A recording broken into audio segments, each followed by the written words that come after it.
What's up, guys, and welcome back to week number 13 of Mild vs. the Movies.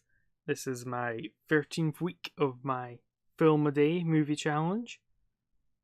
A little bit of housekeeping before we start. Episodes are going to be running a week behind for the next wee while. Just got some stuff going on in real life, so I can't quite edit them as quickly as I need to have them out the same week.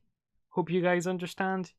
From all the things I got on Twitter, folks seem cool with it, so here we go. The first film I watched this week was I Don't Feel at Home in This World Anymore, on Netflix, directed by Macon Blair from 2017. For a plot summary, after a lady's silverware is stolen, she goes on a quest to get it back with her oddball neighbour. For my pros, firstly, I think Elijah Wood's performance in this is very fun and quite funny. He plays the oddball neighbour that I described. He sort of reminds me of Mac in Always Sunny in Philadelphia in a way. I seem to, there was the guy in bloody Mega Shark was like Mac, Crocodile Mac, and they were talking about another guy who's a bit like Mac, but more in kind of his obsession with the martial arts, like being a bit too into them. That's kind of how I describe Elijah Wood's character. He's a bit too into everything that he's into. He's quite a fun character. He's incredibly awkward. He's funny. He's just a very interesting character as a whole. I really liked him in it. He's one of the highlights of the movie for me. Following on from that, I think this film's quite funny as a whole. It's got quite a fun sense of humour. It's maybe not everyone's sense of humour, but I quite enjoyed it. It's quite, not surreal. What's the phrase I'm looking for? Maybe offbeat is maybe the right kind of word. Just, a bit quirky, a bit unusual, a bit weird. I'm discovering as I'm doing this, I quite like my films a bit weird. Not like super weird, but like, kind of a quirky weirdness. That's the kind of films I seem to like. This film definitely falls into that category. It's not kind of silly. Silly is not the right term. It's just very audible and quite enjoyable. I really liked it.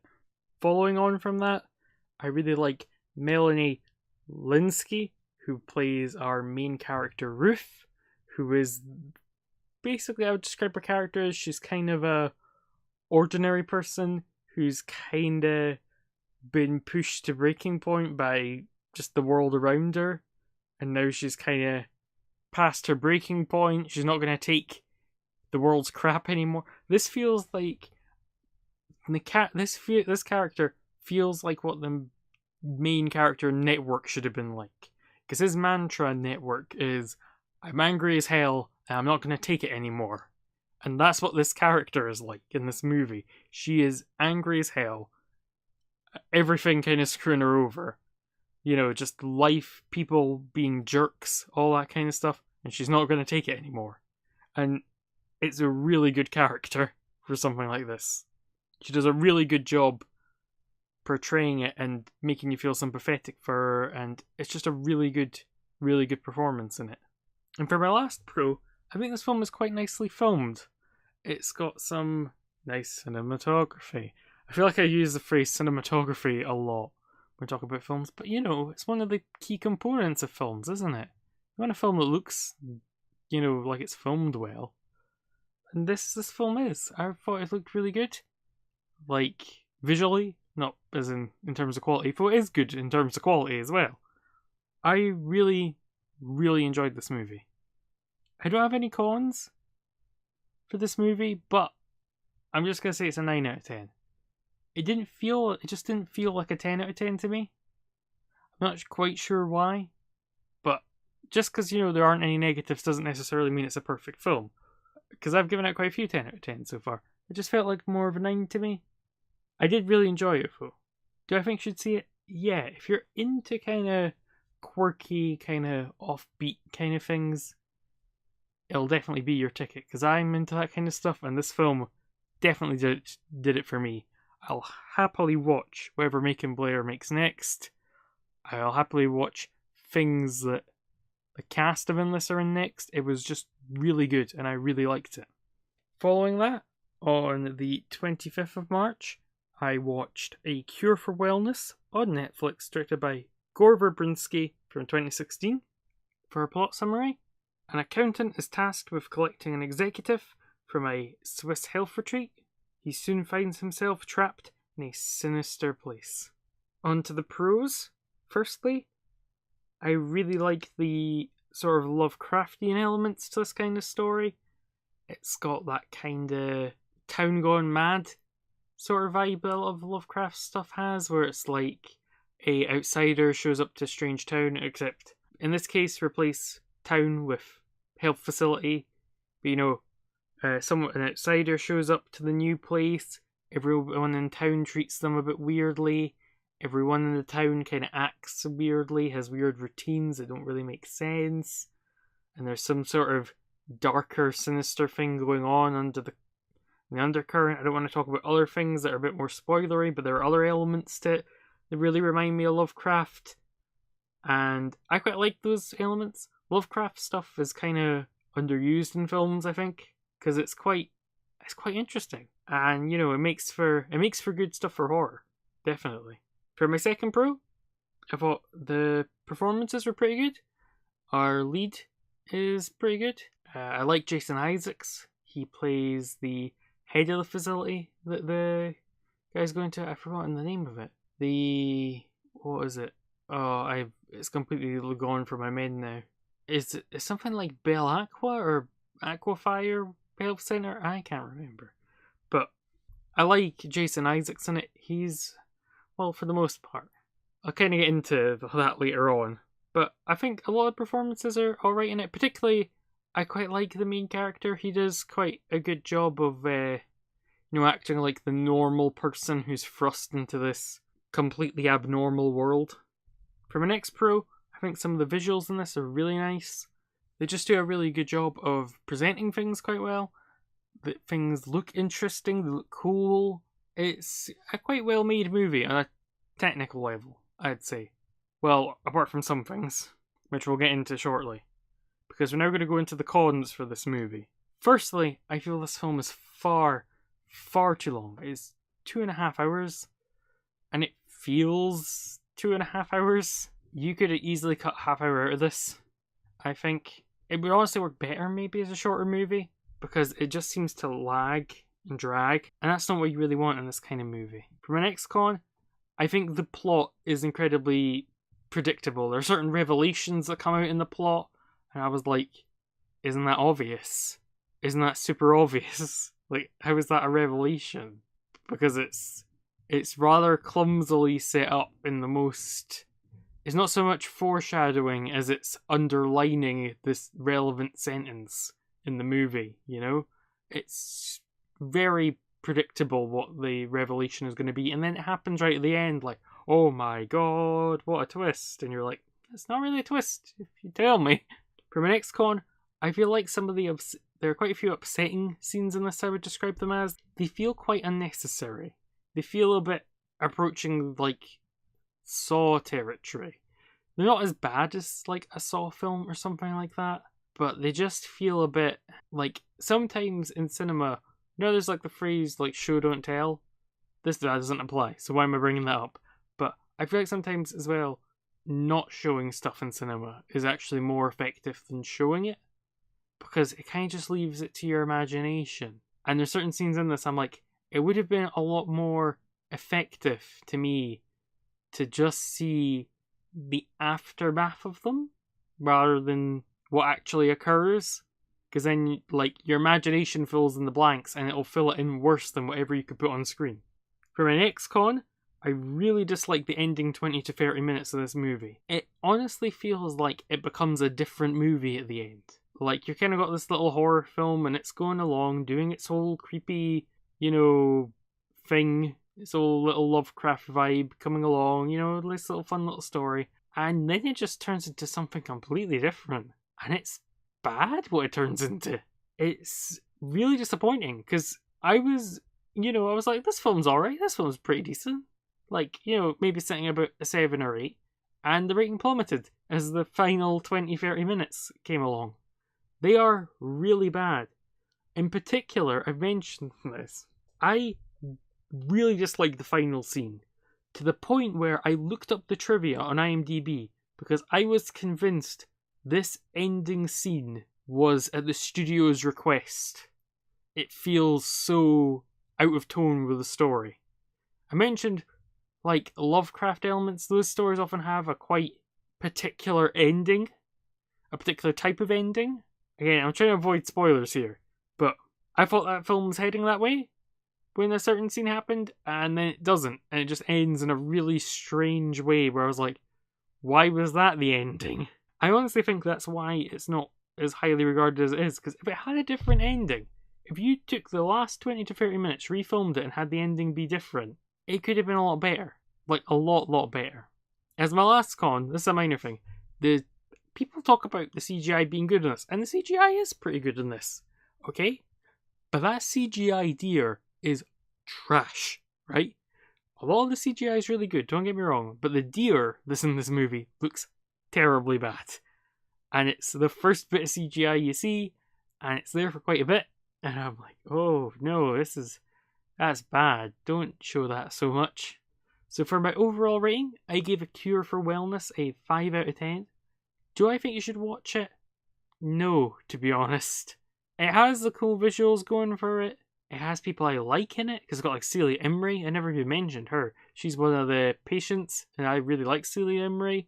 But the film doesn't really justify anything about it. It just doesn't. It feels like a bit of a waste of time, especially given the length. You know, if it was a shorter film, I would say go for it.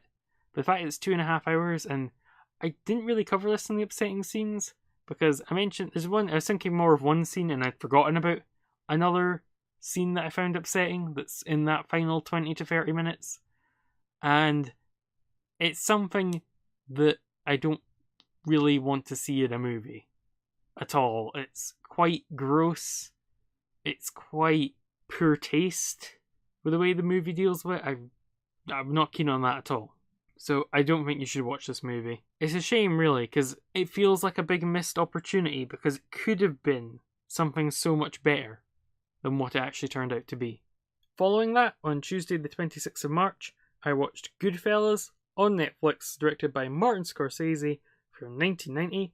For our plot summary, we follow Henry, a small-time crook, as he lives life in the world of organised crime from the 50s all the way through to the present day. And by the present day, I mean 1990, because it's filmed in the past. For my first pro, I really like the story of this movie. I've kind of mentioned this already. I really like crime films. This is a really interesting story because it's based on a true story. It's very interesting. It's got a lot of kind of twists and turns. You've got a lot of interesting characters. I really liked it. It's really interesting and really good. For my second pro, I think this film is really nicely presented. And I mean that in terms of the actual filmmaking. So we have a lot of freeze frames in it, which I quite like, where it's like, it feels like Ray Liotta is playing Henry. It almost feels like he's telling us his life story. You know, that's kind of how it's sort of presented. So it's like the famous line from one of the freeze frames right at the beginning is, I always wanted to be a gangster. That's in the film. I think, is that right at the start? I always wanted to be a gangster? It might be. But, you know, that's, you know, one of that. So you get like a lot of freeze frames and narration of him talking us through stuff, and those parts are really good. Never mind, I mentioned this point later on, so we'll come to it later on, but it is a really nicely presented movie, really well made. For my next pro, I think the cast, all three of our main characters give great performances, and all the side characters too, but in particular you've got Robert De Niro, Ray Liotta, and Joe Pesci are kind of the three male leads. Ray Liotta is our main character Henry, we've got Jimmy Conway, who is Robert De Niro's character, and we've got Tommy, played by Joe Pesci, the film that won him the Best Supporting Actor Oscar, and also won him the fame of giving one of the shortest speeches in Oscar history, for those of you that don't know. I really like Lorraine Bracco in it, who plays Karen Hill, who's Henry Hill's wife, obviously. Well, spoilers, by the way. The girl that he dates, he marries. She's really good in it too. I just think all of them are really good performances. They're all quite captivating. They all could have easily been the main character in their own movies. I mentioned how much I like the cast overall, but he gets his own special point. Joe Pesci's amazing in this. He is really, really good. Like, unbelievably good. His character really gives off this constant vibe of being dangerous. So even in scenes where nothing happens with him, you feel like you're watching a ticking time bomb. You know, like at any point something's going to push him over the line and he's going to snap. That's how you feel the whole movie watching his character. So it makes any scene he's in, you're automatically more tense because you're like, what's he going to do? Because he's the wild card of the movie, you know? For my next pro, I think I mentioned this as a pro in You Were Never Really Here. But this is a similar pro, but in a slightly different way. I really like how the violence is portrayed in this movie, because it's not done super glamorously. It's just kind of done in like they're gonna kill Billy, say. They'll go to Billy's house, bang, Billy's dead. You know, that's it. There's no like fanfare to it. There's no like grandiose, you know, big sweeping moment. It just feels quite naturally like, oh, we'll shoot him and then he's dead, then we'll go. You know, there's not any big crazy moments for it. And I quite like that. It makes it feel more real, like you're really watching a biography rather than, you know, a piece of entertainment. As my last pro, I think this film's really nicely filmed. Martin Scorsese's films, I think, usually are quite well filmed, like in terms of the cinematography and that. In particular, this is the point I nearly mentioned earlier, and then I realised I mentioned it here. There's a sequence in this where we go all the way through a bar. In fact, there's a couple, because there's one where we go all the way through the bar, and we kind of meet every character and they introduce themselves, like, to the camera. That's quite cool, and they're like, hey, how are you? And stuff like that.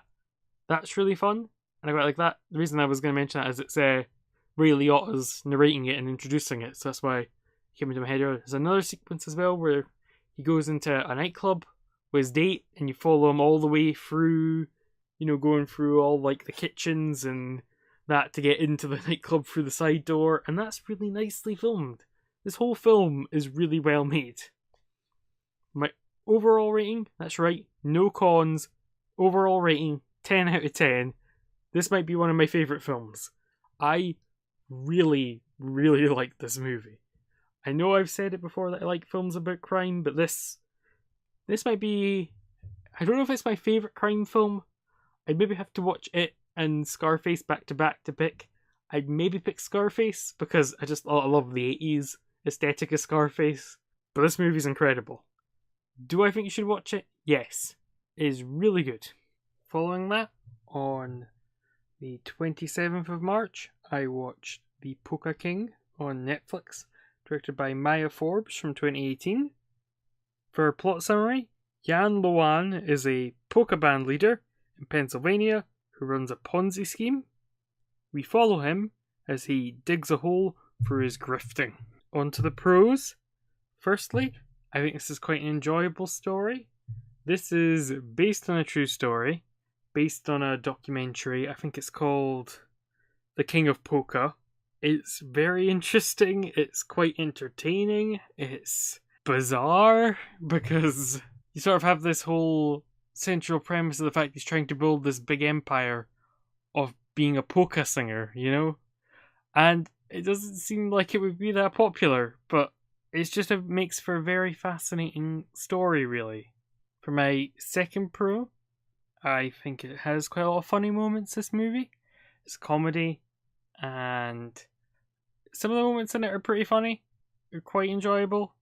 And the movie as a whole has quite an enjoyable air to it.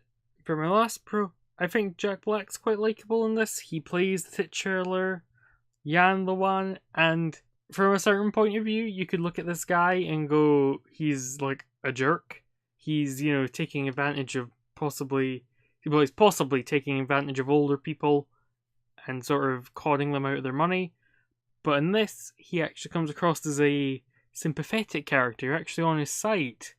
And that's largely due to Jack Black playing him, you know, as a more sympathetic kind of guy. On to the cons now. Firstly, I don't think every joke lands. I think this is a alright comedy, but I don't think it's an amazing comedy. I quite liked it, but I don't think it's as... Not that it's not as funny as it could be, it just doesn't have... I don't know. It just does... Every joke doesn't necessarily land for me. And for my last con, I'm not so keen on the ending 30 minutes or so. I think the story kind of reaches what could have been a quite good conclusion, and we get some more like the aftermath of that conclusion that I would have necessarily liked. I think sometimes it's fun to leave those bits a bit vague. For my overall rating though, I gave the Polka King a 7 out of 10. Do I think you should watch it? If you have a spare hour and a half, then definitely give it a watch. I think it's fun, it's something to put on to pass some time, and you'll enjoy it. Following that, on Thursday the 28th, I watched Await Further Instructions on Netflix, directed by Johnny Kevorkian from 2018. For a plot summary, a family's Christmas reunion brings up old tensions when they are trapped in their house and given instructions from their TV. For my pros, firstly, I think this film's got quite an interesting premise. The idea of being, you wake up, the entire house is sealed in, and there's just the TV on, saying like, await further instructions. That's a really cool premise for something, It's quite the kind of thing you'd see in an episode of Inside Number 9, or The Twilight Zone, or a show like that. We'll get into the rest of the film, though, because I really like the premise for this, and I was kind of let down by the film. Going on to the cons now. Firstly, I think the characters in this are quite strange, and not in a good way. I mean that in more of a kind of... They've got massively flawed logic, and their actions are massively flawed. So, none of the characters really develop. They're all kind of in their set states, and that is the state they will be in for the whole movie. Whenever there's like a conflict, like this character will react this way, and this character will react that way, and this one will react that way, and so on and so forth. And that gets a bit old a bit quickly, as you can probably imagine. We also have the lengths characters will go to be in their point of view, to support it. It sort of defies any logical sense at all, where it sort of passes anything that like a normal person wouldn't act that way, and that kind of takes you out of the whole thing. For my next con, the ending of this movie. So this movie's like ticking along. It's kind of like a locked room horror story, kind of creeping tension, stuff like that, and you're like, okay, this is kind of cool. And then in the last 15 minutes, it turns into a low-budget Doctor Who episode. It has some incredibly silly-looking special effects. I say special effects. I don't want to say what it is, because that'll reveal the plot, but it's quite humorous rather than scary, and I think it's meant to be scary, because the film doesn't really have a humorous tone, or if it does, God, I hope it's not meant to be humorous. I don't think I ever laughed at it. God. But yeah, it completely changes tack, completely changes tone. It doesn't fit with the rest of the movie that's come before it. And like I said, it feels like a budget episode of Doctor Who, and by a budget episode, I mean a budget episode of like 2006 Doctor Who. When the budgets were lower. It is not good.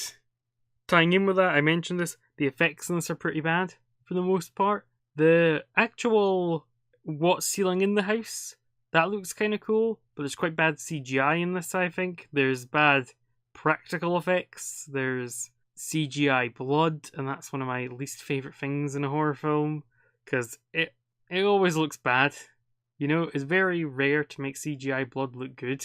It often looks like you couldn't afford real blood, so you got Blood Explosion number 2 from the free special effects overlays app. That's okay in like a small budget movie, but this is like it's not a big budget movie, but it just looks bad. For my next con, I think this film's incredibly boring.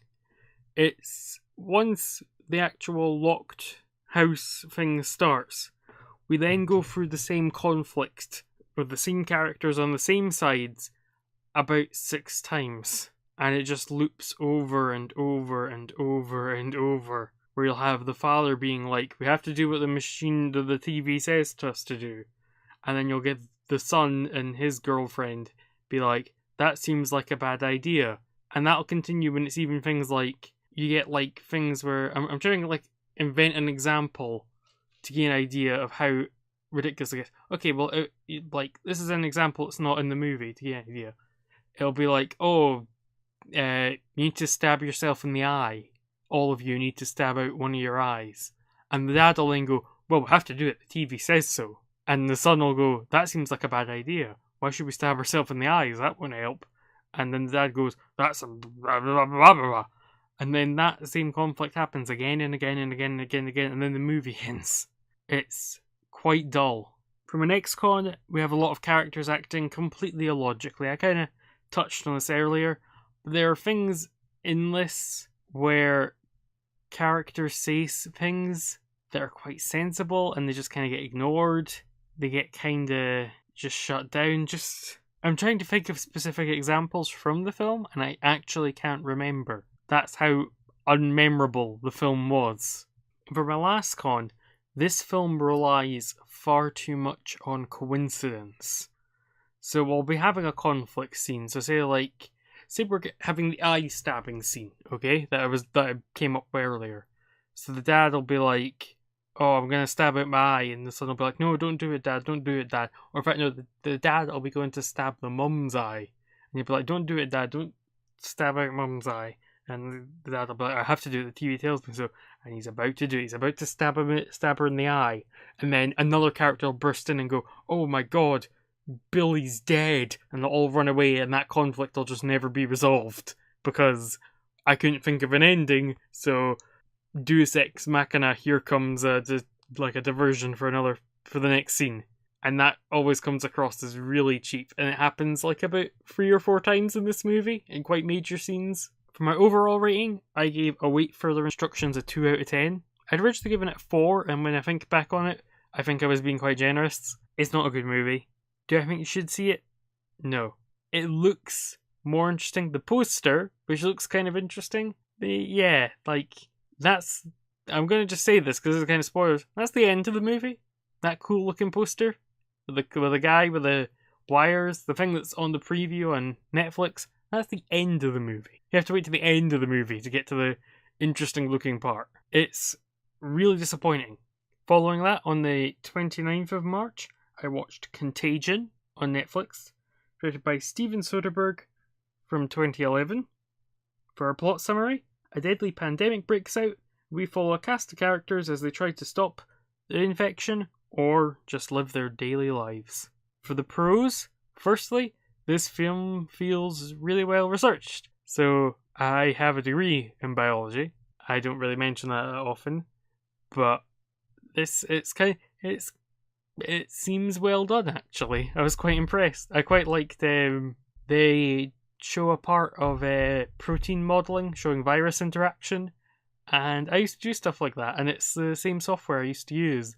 So I was like, hey, that's cool. It seems like it's Steven Soderbergh is really putting a lot of effort to make this as realistic as possible. For my next pro, I really like the simultaneous narratives we have going on. So we kind of follow the CDC and their response to this pandemic, and like the people trying to find a cure and people that are trying to control the outbreak and stuff like that. So we have that going on, and then we also have it kind of at a more focused level. So we focus on Matt Damon's character and his daughter, and them basically living through this big event that's going on. That's like a really interesting thing. And we have like Jude Law's character as well, who's like an online conspiracy theorist type. But having the Matt Damon character, so we see these kind of big sort of decisions made by like the CDC and that, you sort of get them more humanized because you then see what happens to Matt Damon as a result of what they decide. And that's like a really clever touch. I really like that. For my cons, firstly, I think this movie's kind of dull, actually. It's just not that interesting. The characters aren't super interesting, even though there's a lot of them. There doesn't feel much to latch on to. It just doesn't really do much for me. I've already said this is an Urcon, but like I already brought this up earlier, but the characters just feel uninteresting. There's some interesting kind of elements. You've got like I quite think the Jude Law character is quite interesting, being this kind of, truth blogger who's like, oh, it's all big pharma, there's a cure, oh, it's homeopathy and stuff like that. Because that's like an interesting thing, because that would spring up when something like that happened. There would be someone who's like, this is the cure, it's eels. Eels are the cure, or something like that.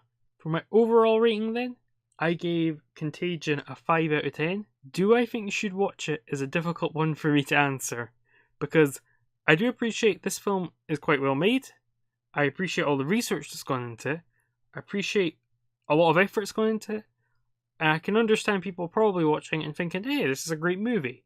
I just didn't see the appeal of it. I thought it was quite dull. I didn't think the characters were super interesting. And I was just kind of let down by it, to be honest. So, I think you probably should watch it even if it wasn't for me. Because I could see people actually really enjoying this. Following that, on Saturday, the 30th of March, I watched the third movie in the greatest film franchise known to man. It's Mega Shark versus Mecha Shark on Amazon Prime, directed by Emil Edwin Smith from 2014. For a plot summary, after another Megalodon emerges, the world creates a weapon to fight back. The Mecha Shark. Even saying that, I'm like, this movie is dumb.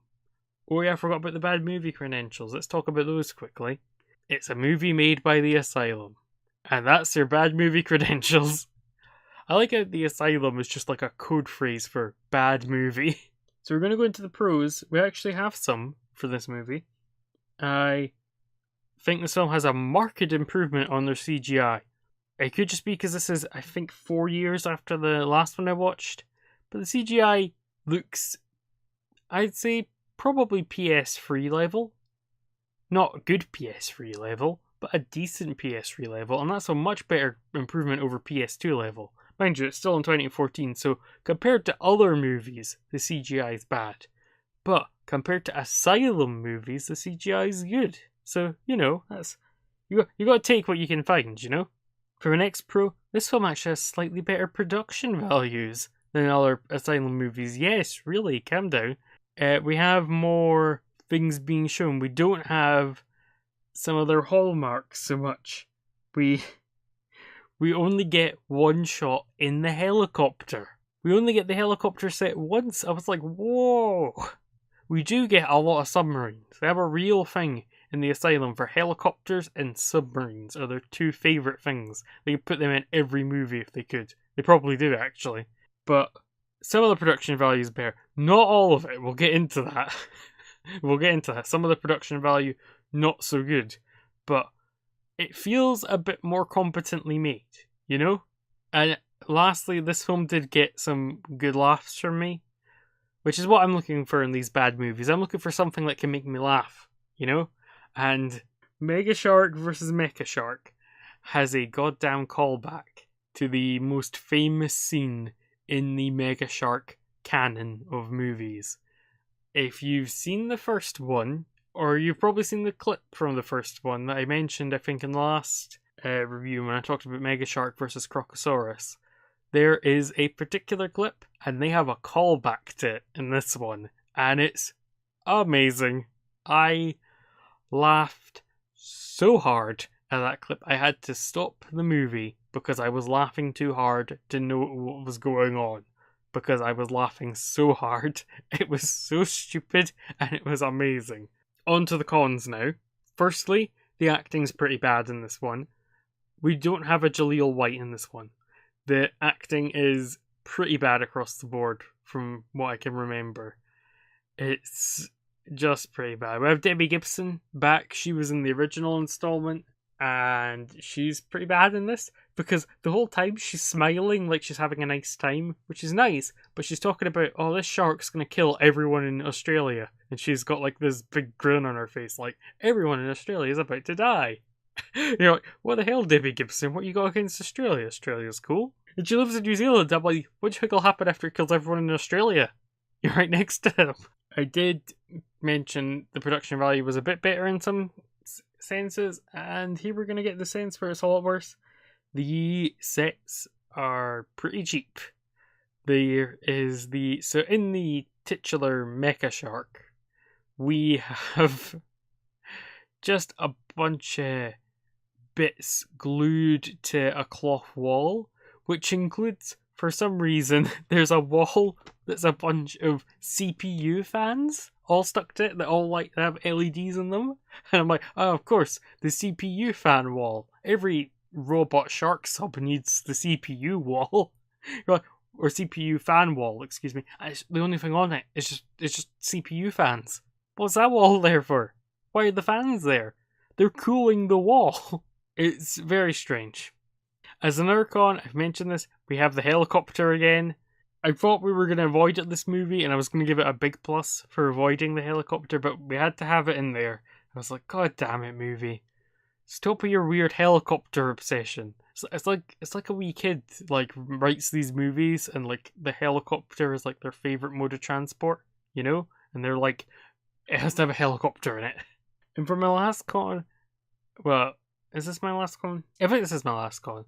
I probably have other negative things about this movie, but just imagine them yourself. You can probably guess what they are. This film's quite boring. And I was quite disappointed because I thought Mega Shark versus Mecha Shark, that'll be entertaining at least. It's pretty bad. It's just not that interesting. And it just seems to drag on for quite a while, and it's short because all these movies are short because it's, you know, the bare minimum to meet the requirements of being a movie. And it's not very interesting. The bad moments are quite funny. There's one in particular that's a joke, and it's not funny. And I think they were quite proud of themselves after they do it. It's very wacky. I think it's trying to be a so bad it's good moment. And the minute you try and do something like that, it automatically becomes just bad. Don't ever attempt to be so bad it's good, because when you do, you just come across as bad. You know, they never land. For my overall rating then, I gave Mega Shark versus Mecha Shark a 1 out of 10.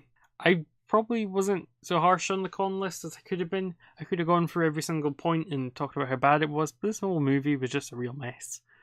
It's not up to much. Do I think you should watch it? I struggle to say yes or no to that. It's kinda entertaining. It's definitely a better bad movie than Crocosaurus was. I think it's a good movie to maybe watch with like a bunch of friends and have like a laugh at, but it's not as good a movie for that as Mega Shark vs. Giant Octopus was. That was the pinnacle of good bad movies, I think. That'll do it for this week, once I picked my film of the week. And this week, I think rather obviously, I'm going to pick Goodfellas. I really enjoyed that movie. I think it's a really, really good movie. I went into it with high expectations because it's so highly regarded, and it met them. I was really impressed. I don't think I have anything else to say, so I hope you enjoyed this episode. If you did, you can leave a like. If you want to see other stuff I do, you can subscribe. And I'll see you in the next one. Bye.